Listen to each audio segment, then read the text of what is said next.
everyone. Welcome to COS Today. My name is Dale Parrish, your host this evening, and my co-host with me is Ken Kashuba, our State Communications Coordinator. Hello, Ken.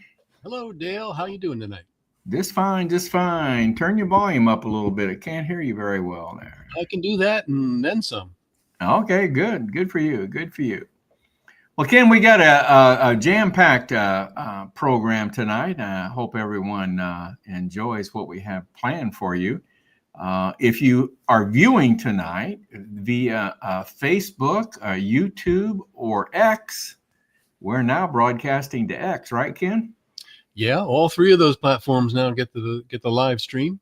Yeah.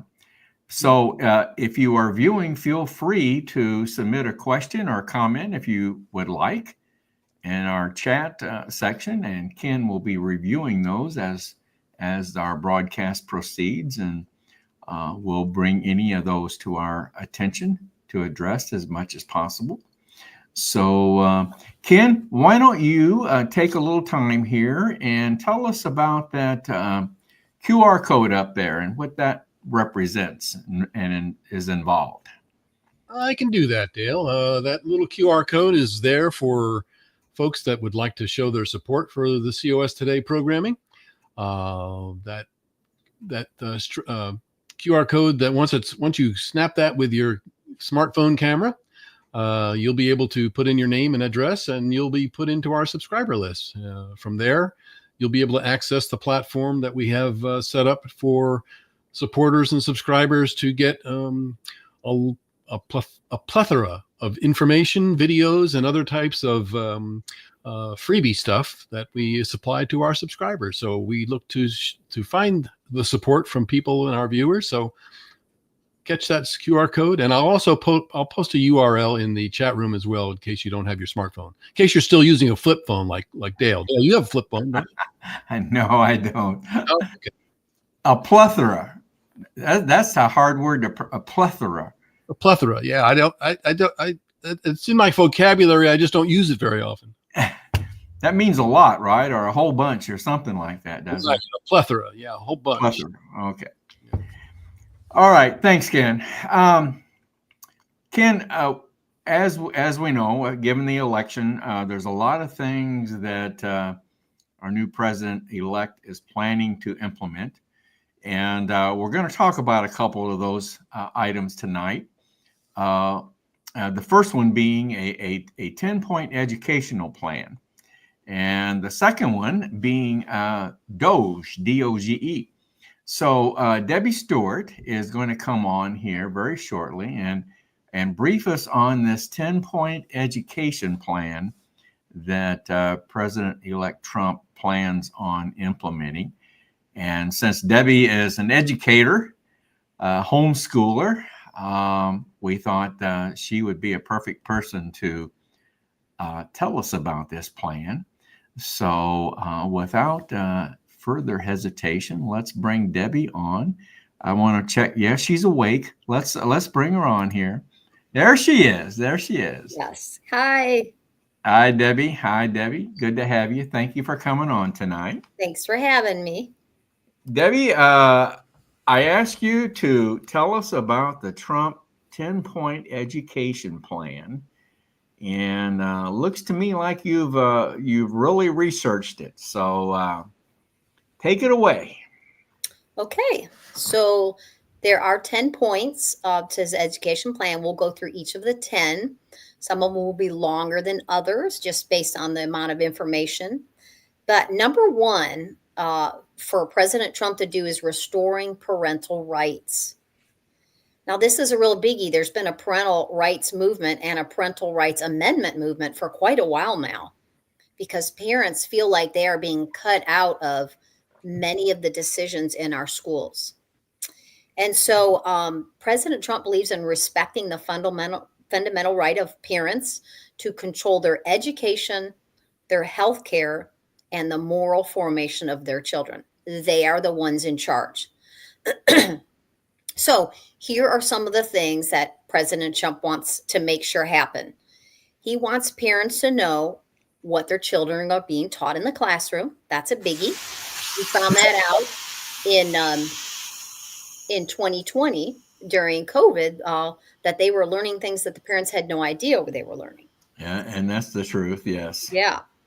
He wants there to be open communication of any of their concerns with teachers and principals. He wants to make sure the privacy of all children, K through 12, is ensured. And any kind of changing academic standards, the parents need to know what they are. They should also be updated on any violence occurring at the school. They are allowed to inspect professional development materials. There's another biggie. What's the curriculum they're using? What kind of books are they using? Things like that. If there's a guest speaker coming into the school, the parents should be notified about that so that they can either opt them out or not. They also need to know if a school employee is working to address bullying. That's a biggie too, because we've had so much of that. Parents need to know if there's any kind of health surveys. They need their consent before they give those to the students. And they have a right to opt out of school health care services, because we know now that they're going to the community-based schools, right? And part of that is the health care will be there. So parents need to be informed exactly what's going on there. And then if a teacher or another employee is doing something to change their children's name, pronouns, or understanding of their gender, they need to be notified immediately.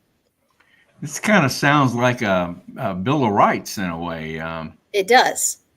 Yeah. And it's really addressing everything that the Obama and Biden administration brought into education, Right. that right. most parents didn't really know was happening Yeah. until the last 4 years. So, so those are the main things we're looking forward to. And then he's going to reverse some things. Joe Biden's barbaric gender affirming care policies will be reversed. All programs that promote the concept of sex and gender transition, done away with. Stop all those. Any hospital or healthcare provider that participates in the chemical or physical mutilation of minor youth will no longer meet federal health and safety standards. That's a biggie right there. Wow. For Medicaid and Medicare, if they're doing that. And if any school official or teacher suggests to a child that they could be trapped in the wrong body, they will be faced with severe consequences, including potential civil rights violations for sex discrimination and the elimination of federal funding. So, well, I don't know how he's going to enforce all this stuff, but yeah, that's the goal. I know, like, because I don't know on all of these where the legislature needs to get involved, because, you know, there's been a lot of talk about him doing away with the Department of Education, the federal, but I'm pretty sure that we need a super majority, so 60 senators in Congress to approve that. And I'm not sure we're going to get that. Okay. Yeah. All right. But all right. a couple more things. He wants to promote the nuclear family. So mom and dad have great roles. And again, there's only 2 genders and they're assigned to you at birth. That's it. And that's all under restoring parental rights. It is. And Okay. actually Title IX falls under there too, that men can't participate in women's sports. Good. Wow. Yeah. Okay. What's number 2? Number 2, great principals and great teachers. Okay. So he wants to hire and reward great principals, great teachers, and fire the poorly performing ones. So it'll be like the apprentice of education. All right. He actually wants direct election of principals by parents, so they have more of a say and a direct involvement in that. Okay. And also school leadership. So the principal, the teachers, all of that are so important, because great principals empower great teachers and great teachers empower great students. Good. And so he wants to reward good teachers, and he'll implement funding preferences and favorable treatment for states and school districts that abolish teacher tenure for K through 12.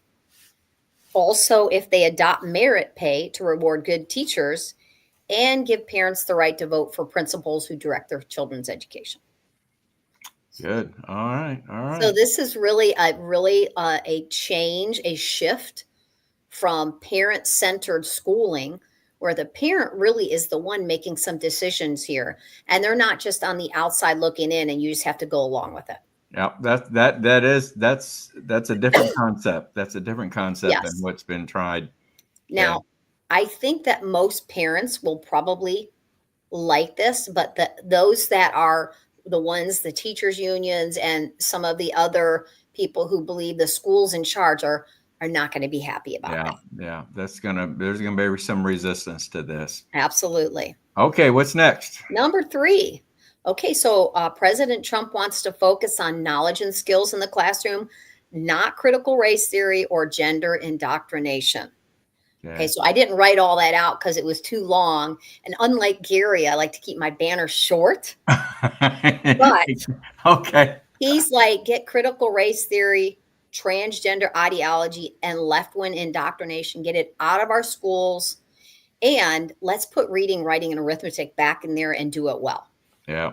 All right. Good. So that's a big one. Yeah. Now, before we move on, I have to inject a comment from one of our viewers, Dale. Okay. So be ready to take some criticism right here, because on our previous banner, this is what I got from Nita, who says, I knew someone was going to catch that. Yep. Well, somebody, we misspelled principles, didn't we? You misspelled principles. And talking about education, you get a D- on this one. Well, Dale, there's room in my spelling 101 class next week, so just get a hold of me. Okay. I literally looked at that and thought we had misspelled it. So thank you very much for pointing that out to us. We can take it. Well, okay. So just a little statistic here. Only in 2022, a study was done. Only 1/3 of 4th graders and 1/4 of 8th graders are proficient in math in our country. Wow. Yeah. So it's bad. Yeah. Okay. Moving okay. On. And then just let's see. One more thing in there is, here we go. One of the things President Trump said he wants to do is cut federal funding for any school pushing CRT, transgender stuff, and other inappropriate stuff. He will pursue civil rights investigations into any school that engages in race-based discrimination. So He's pretty serious. Okay, now you can bring up love of country. Now we go to love of country. Okay. All right. Love of country. So he will fight for patriotic education in American schools.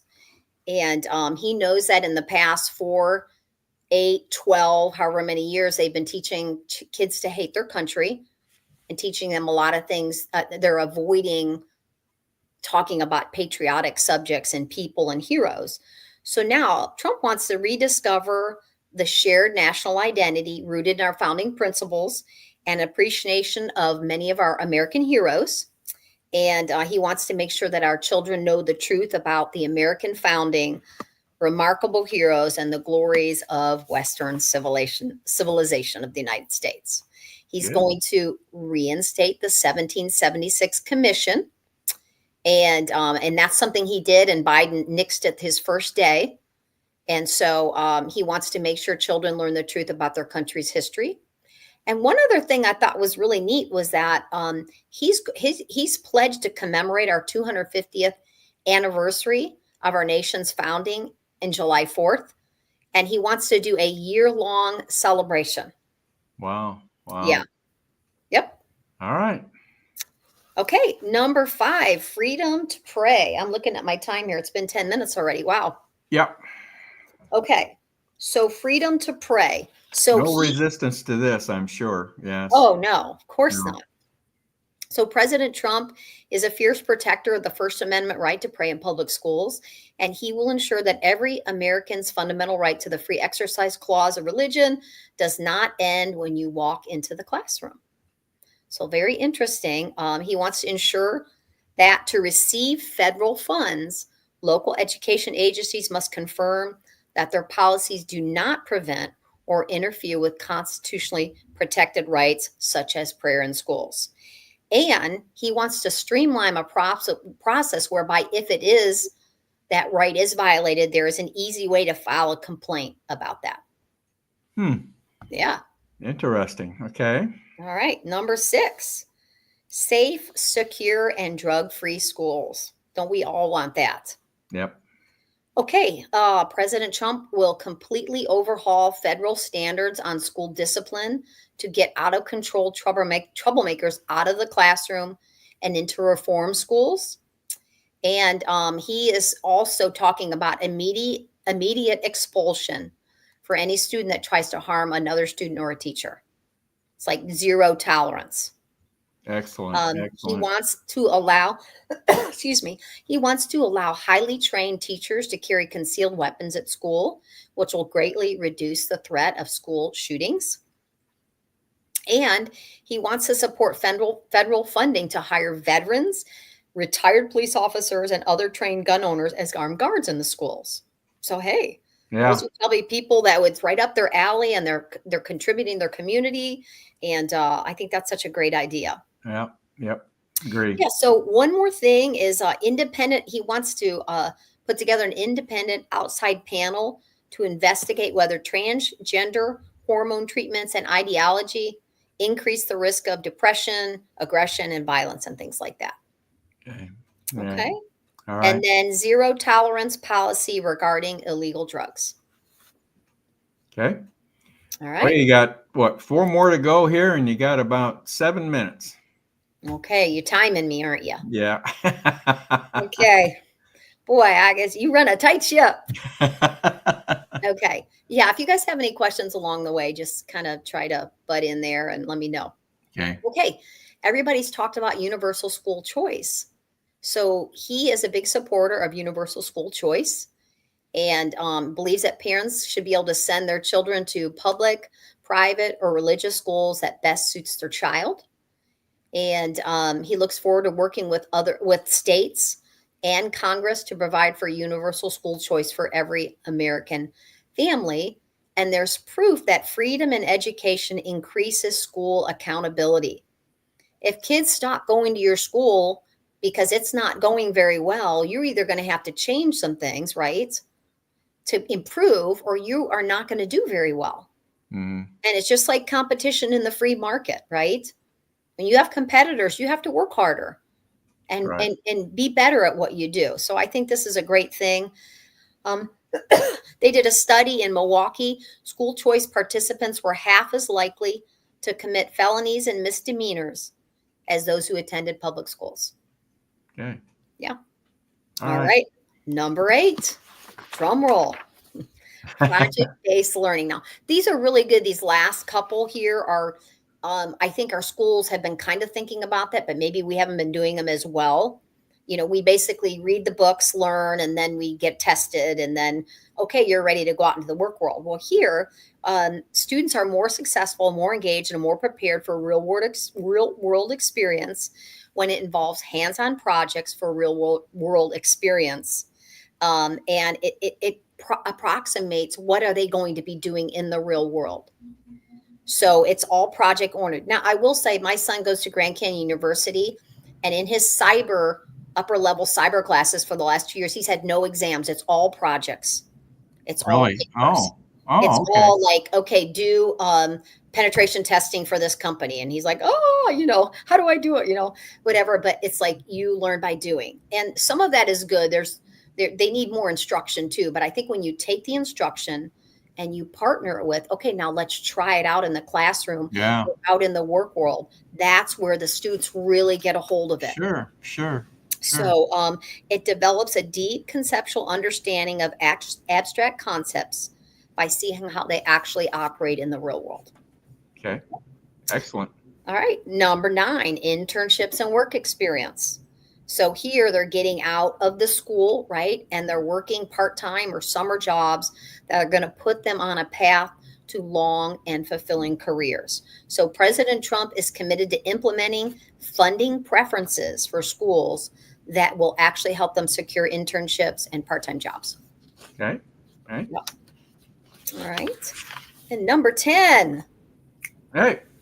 is jobs and career counseling. So both the internships, work experience, and project-based learning are all great, but it's really important that schools have counselors there to encourage the kids to start thinking about these things in high school, because they've done a lot of studies, and a lot of people are starting to say that really high school is the time where you want to get them thinking about what do they enjoy doing, what do they want to do, versus waiting to get to college and then, kind of picking a major and not really knowing. Mm-hmm. So President Trump will implement funding preferences for schools with job and career counselors on hand, because getting a great job suited to your God-given talents should be the primary goal of education. So that's all of the things that there's, according to the National Career Development Association, school counselors play a vital role in helping students identify their life's purposes. Yeah. Yeah. So for schools to have people, not just counseling like what you're going through at home or an issue with a student, but I am a career counselor and I'm going to help you get a job. And so they're probably would be involved in this whole process of internship, project-based work, things like that. And going to college may not be the right route for that. Absolutely. Yeah. I mean, there's so many trade-based schools now too, or there's actually there's a hybrid going on right now here in Indianapolis where you take classes, but you're also out at work like 1 or 2 days of the week, and you get hooked up with another company and you're doing work with them while you're learning the classroom stuff. Yeah. That's amazing. Yeah. Well, listen, we mentioned that along the way here that there's going to be resistance to some of these, and I really don't. I don't think we should understate that. I was watching a documentary the other night about the deportation plans that Trump has and the new administration has, and they brought out that there's already resistance being developed on these, and has been for some time. And my guess is that there's already resistance underway being developed against some of the items in this education plan. However, it's a plan. We know what he wants to do. So. We do. And I think anything that Trump tries or wants to do, they're going to resist anyways, because his name's on it. Yeah. Whether it's good, whether it's actually beneficial. Yeah. All right. Debbie, thank you very much. Excellent job. Excellent job. And you're right on time. Oh my goodness. Look at that. Wait, I had 1 minute to spare because I started actually at 7:04. Oh, okay. Well, ahead of time. I want you guys to keep in mind, though, that in Trump's first 4 years, he did a lot for education already. And I won't go through all those. I have a list here. But since my 20 minutes is almost up, I will not. But you can go see his track record and all the things. Media never talked about it, but he did a lot of great things. Okay. We'll save that for another segment, Debbie. There you go. That's another time. Yes. Debbie, have a very Merry Christmas and a Happy New Year. Merry Christmas, and Happy New Year. Thank you so much for everything you've done this whole year. Thank you very much. My pleasure. Bye. Bye-bye. Good job. That was very interesting. I figured it was going to be quite involved, and sure enough. Yep. Sure enough. Sure enough. All right. Well, Ken, let's go now to this is something that our John Ackerman has developed. It's called Telling the Truth to Tamara Scott. And I didn't know about this individual before. Have you ever watched her or caught her? I was never aware of her. She broadcasts on not all of the most recognizable places that you would find her, but since John has talked about her, I have at least looked a little closer at her broadcast, and she's an interesting lady, and I think John tells the story even better than I could. But he certainly has found an area where she needs a little correction. Yes, I guess there's a lot of things that he agrees with her on, Mm-hmm. but when it comes to her opinion on Convention of States, he takes some. He's going to try and correct her here. So she certainly has a lot of conservative viewpoints. So yeah. All right. Well, let's bring this on and see what he has to say this time.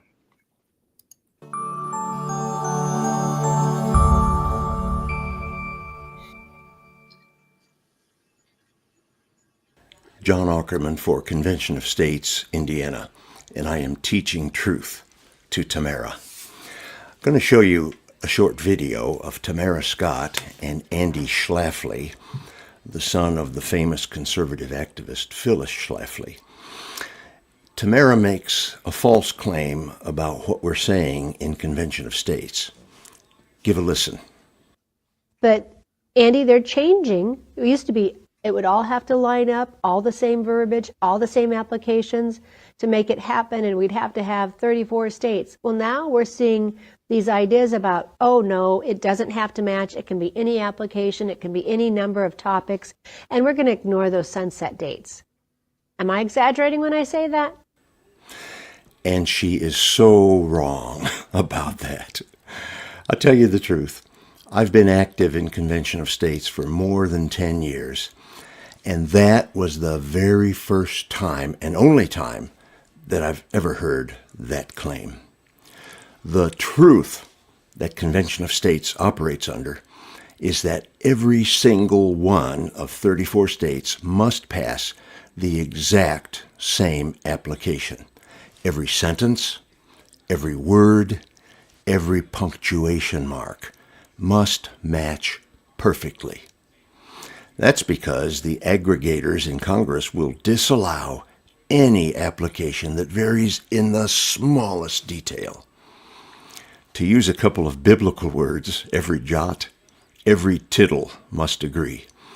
And anyone who claims otherwise just doesn't know what they're talking about. In fact, if you look at conventionofstates.com, you'll find this verbiage, quote, "The Convention of States application provides citizens and legislators with the correct operative language to include in their state's Convention of States resolution. Each state must pass this exact application to aggregate towards the 34 states necessary to call a convention," close quote. And right next to that is a link where you can download this. This is the official Convention of States recommended application for a Convention of States under Article 5 of the United States Constitution. It's there. All of the wherefores and the therefore and all of the language exactly as it needs to be stated in order to go to Congress, to be aggregated. And so, the patriots at Convention of States are going to continue pursuing the goal of having 34 state legislatures pass this application word for word. And I, John Ackerman, am going to continue teaching truth to Tamara.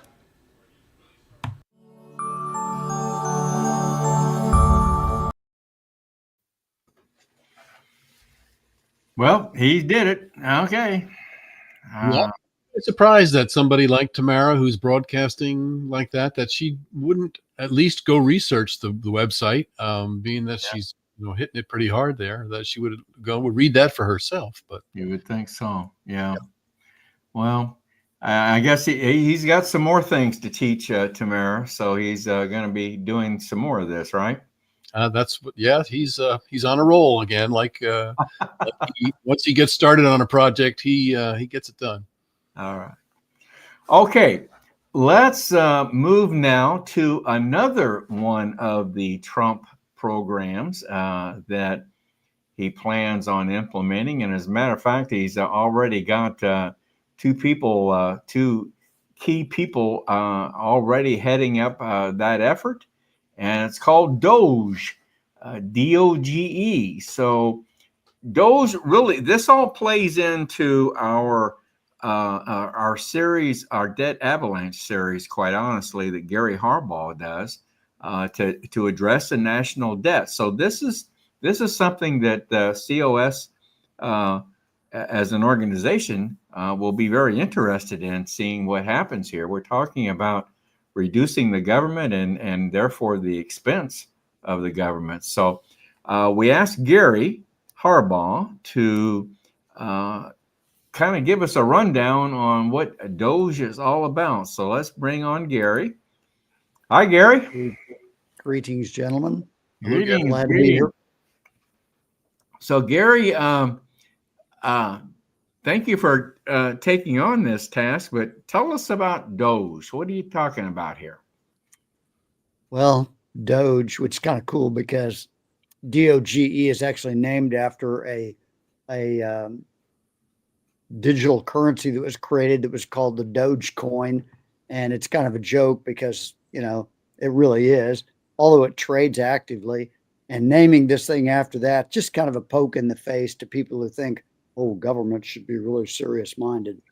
But DOGE is it's really being run by a couple of people who are volunteer advisors, and their only power really is to make recommendations. And obviously, we know that's Elon Musk and Vivek Ramaswamy.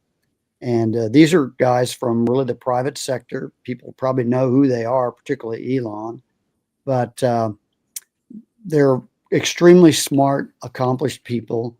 And people may recall that when Elon Musk took over Twitter, he opened the doors, walked in, fired 80% of the people who worked there. And the company kept right on going and seems to be doing better now than ever.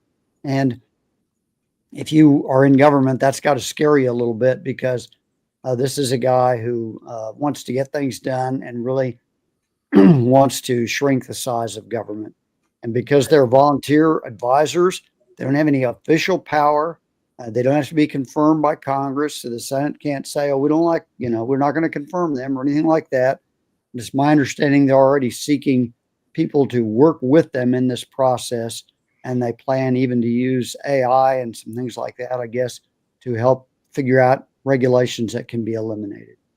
Now, actually, DOGE is an acronym, what, Department of Government Efficiency, right? Right. Right. They could have named it anything, but they picked DOGE. Yeah. I think was just being a little bit comical in the whole thing. All right. Even though it's a very serious topic. Okay. So let's start with their goal, I guess, huh? So the goal is, and I describe this as turning a sausage making system into a sheep shearing system. Okay. And people have heard the expression that making, you know, legislation is like making sausage.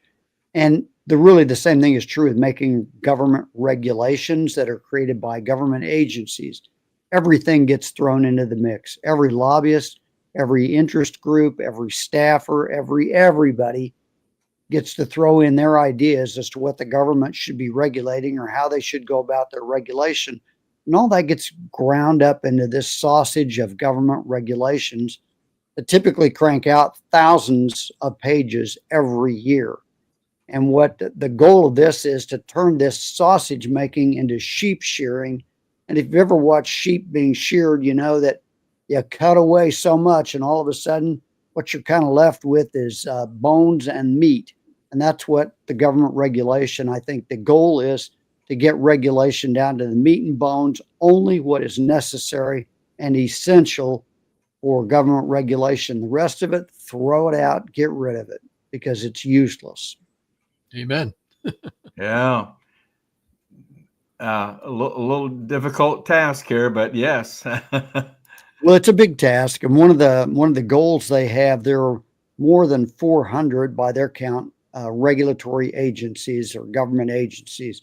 The truth is nobody really knows how many there are. Yeah. Because agencies create sub-agencies that may create sub-agencies under them, and it all gets lost. But they want to cut more than 400 down to fewer than 100. So that means we're talking about myriad number of agencies that they would truly like to just do away with. How successful they're going to be, somewhat's going to depend on some cooperation from Congress, but we're going to talk about that in a little bit later, but Okay. those are the goals, is to cut this way down, far fewer regulations and regulatory agencies. Well, just like the education plan, you know, there's going to be a great deal of resistance here to Yeah, this. there'll be a fight. Yeah. Okay. Well, how are they going to do this? What are the? Well, the tools they have to use are executive orders and kind of coupled with Supreme Court rulings. So the president, as the chief executive officer, can say, we're going to choose not to enforce, certain regulations. And this really ties right in, hand in glove, with two Supreme Court rulings, the most important of which was Bright versus Raimondo, which repealed the Chevron doctrine. And we talked about this a long time ago when this court decision came down. The Chevron doctrine basically said that the courts should give deference to the judgments of regulatory agencies and kind of give the regulatory agencies the last word when they Right. write regulations and interpret them and so forth. And when the court decided to throw out that doctrine, they said the courts should have the final say on interpreting the statute and determining whether or not regulations are acceptable under that. Well, Donald Trump, as the president, he can exercise that same authority.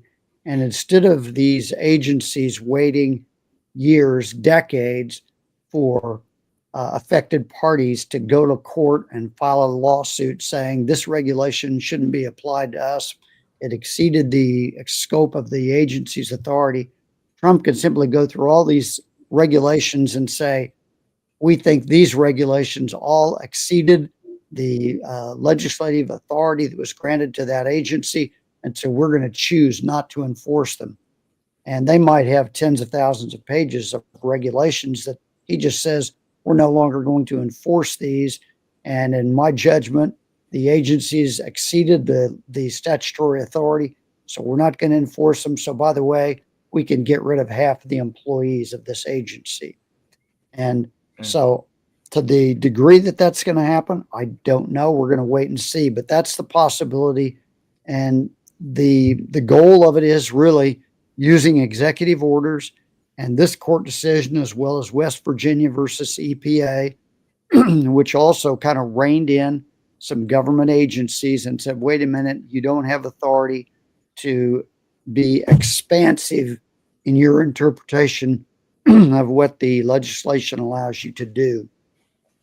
What you do needs to be narrowly tailored based on the legislation. So this is really a wide open door. And interestingly enough, this is a wide open door that really would not have existed if the election had not been stolen from Donald Trump in 2020. If he was president, a lot of this stuff, his hands would have been tied much more than they are today. And we'll be talking more about that. But those are the tools, executive orders, and using those Supreme Court decisions.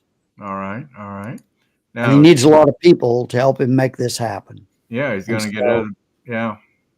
So he is seeking other people who are small government crusaders. And I think I've seen something about if you want to work 80 hours a week and, dive into this and you have expertise in how agency regulations can be cut, come on in. And then I say also there can be like-minded people within existing agencies, I believe.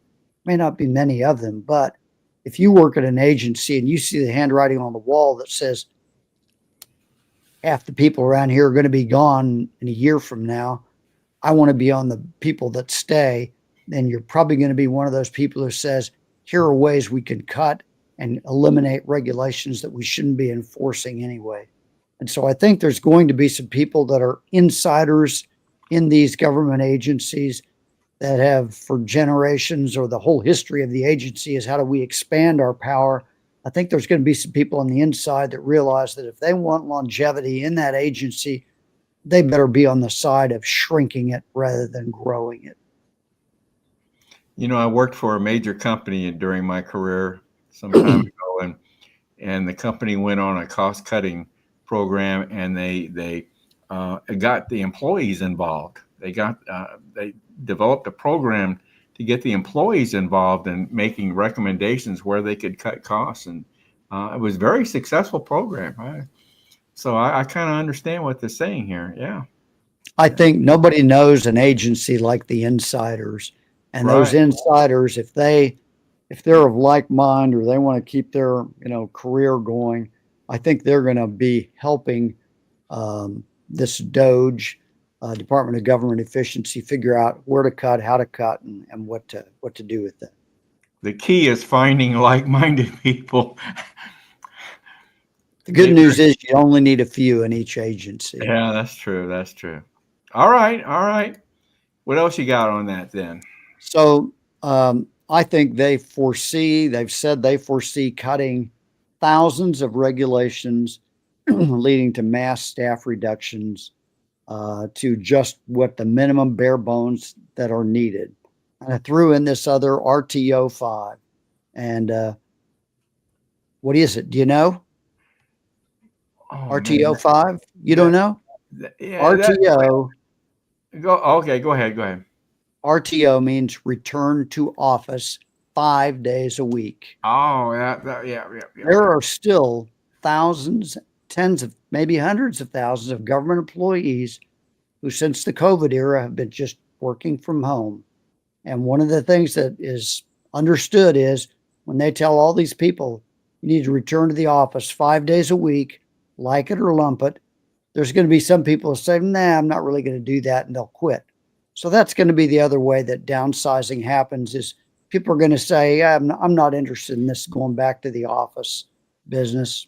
And when they find out that the Trump administration is serious about, hey, we really expect you to show up at the office 5 days a week, they're pretty certain that there's a fair number of people that are just going to say, adios, I don't want to do that. I know there's going to be resistance to this. In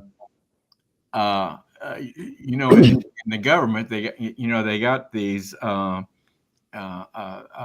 regulations and what am I trying to the employment regulations and rules. Civil service, yeah, civil service.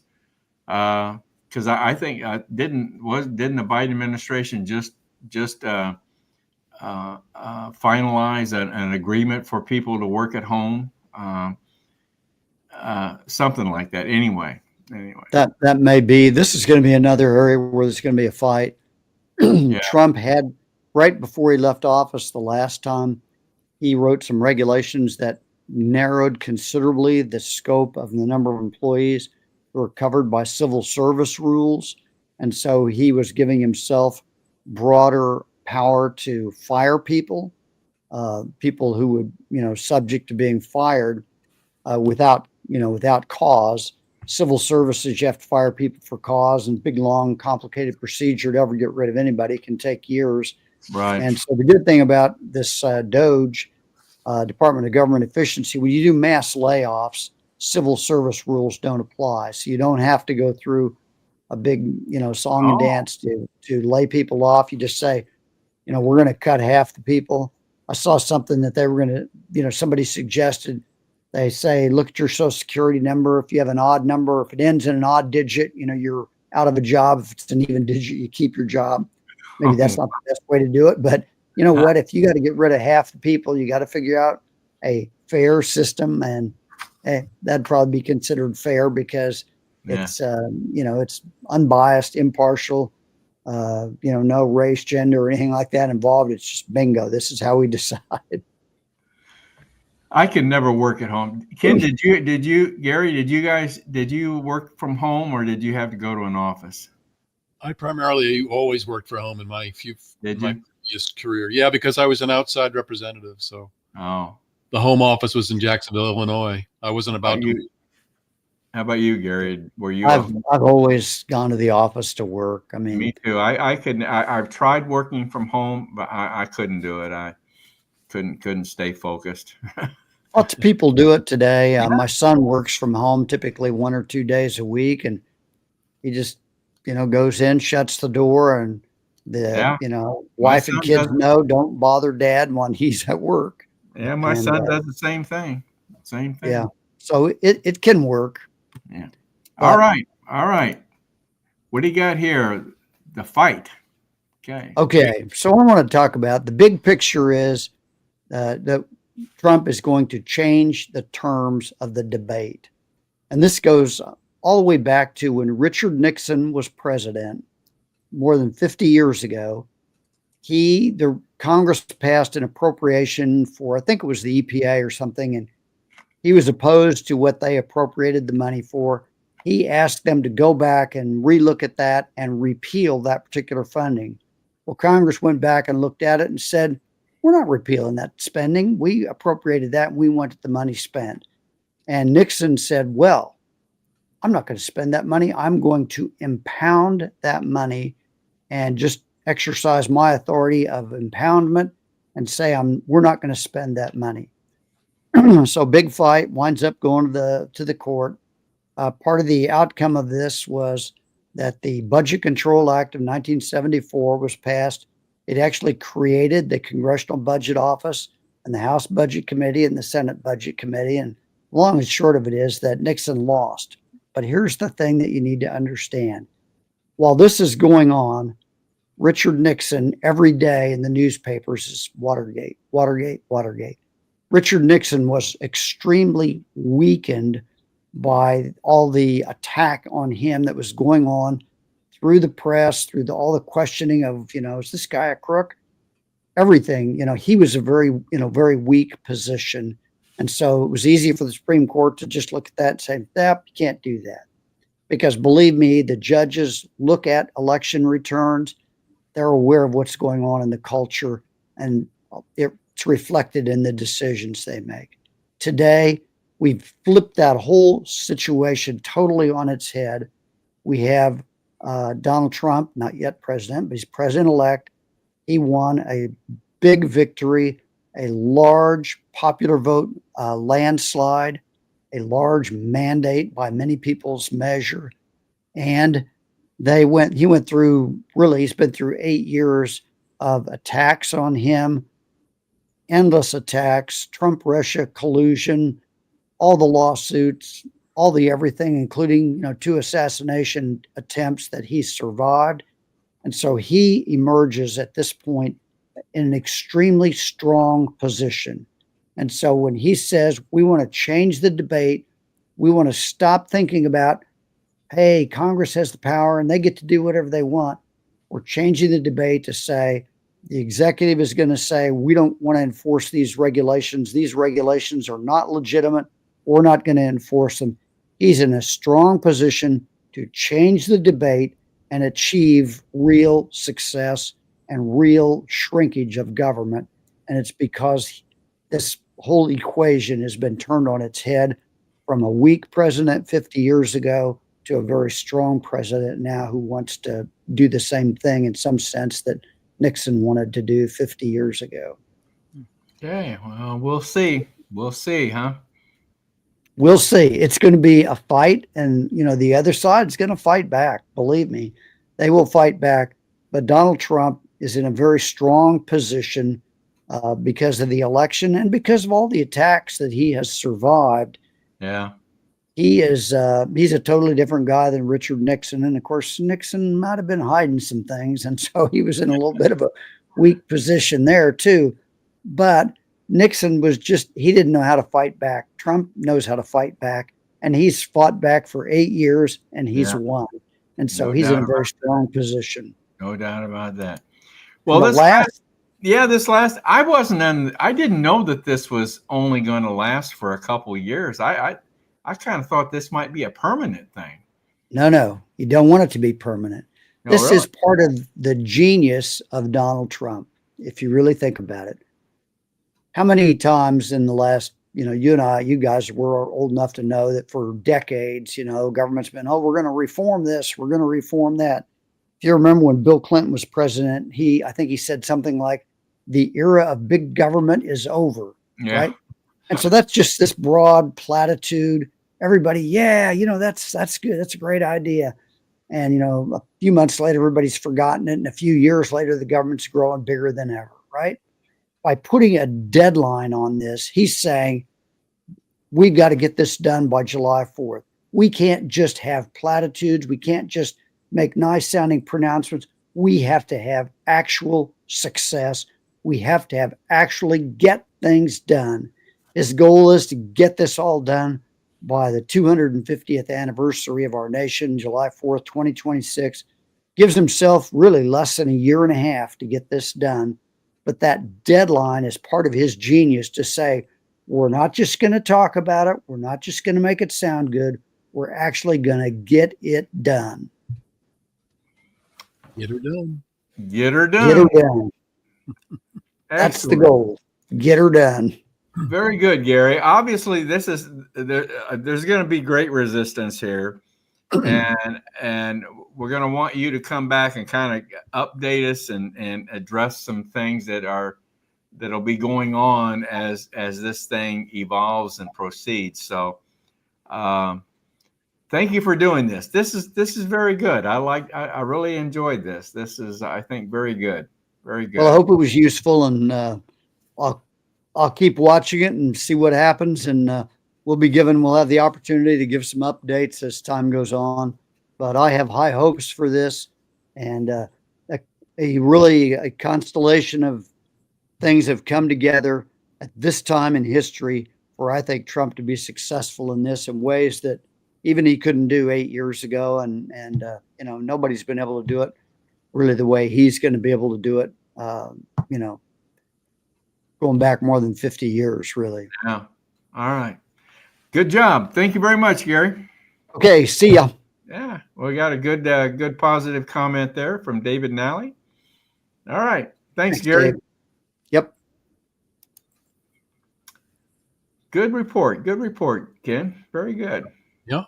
I think that's, it's, he mentioned we're both old enough to know, which is probably not a good thing to hear on our side, Dale, but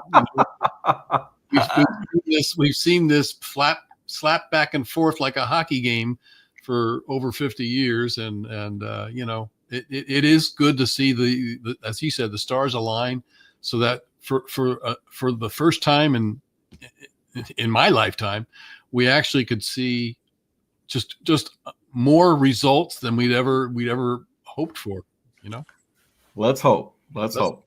Yep. Let's hope. All right, Ken, let's kind of start wrapping up things here. Upcoming now, it will be our roundtable on December 23rd. And just so everyone knows, this will be pre-recorded. Since we're into the Christmas week, and following that's going to be the New Year's week.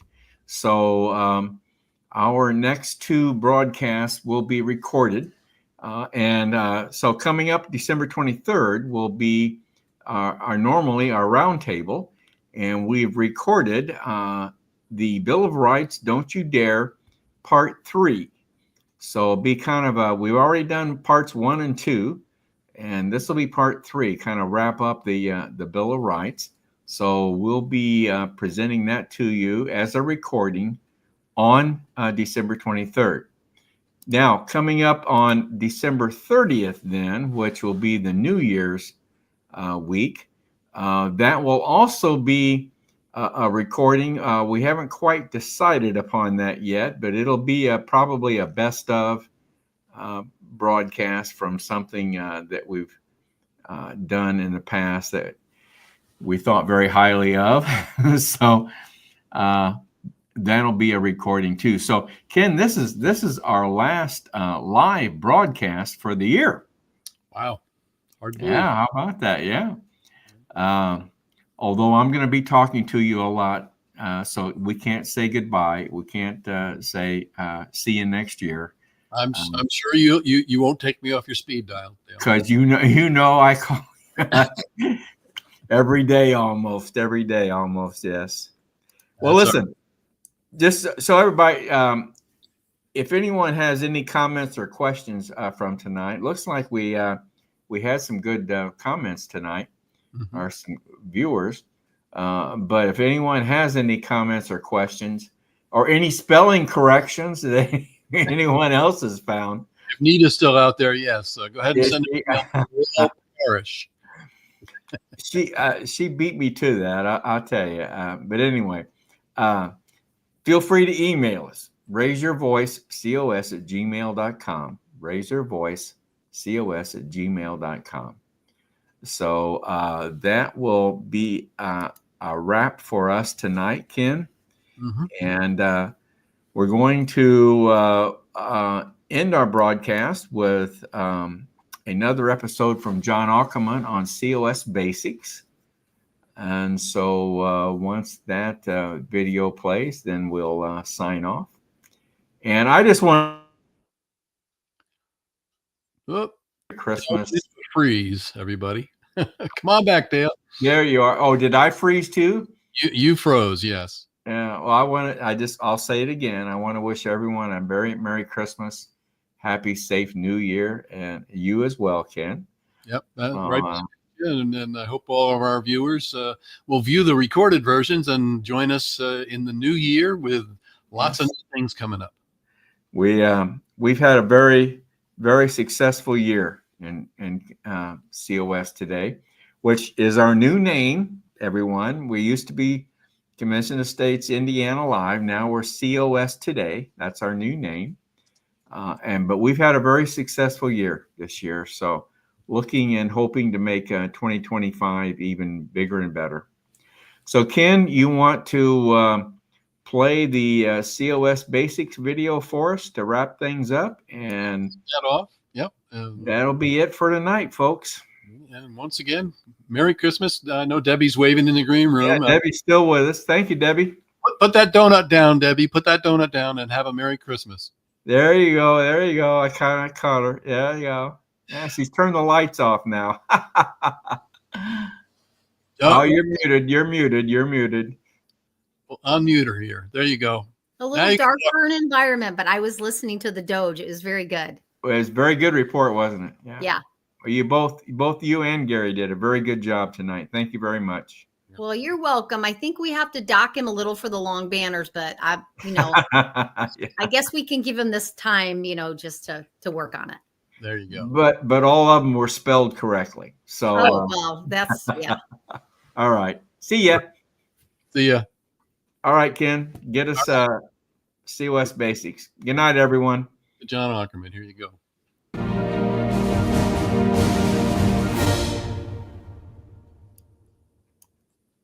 John Ackerman for Convention of States, Indiana. In this episode of COS Basics, I'm going to consider the truth that the scope of an Article 5 convention can be limited. In fact, it will be limited.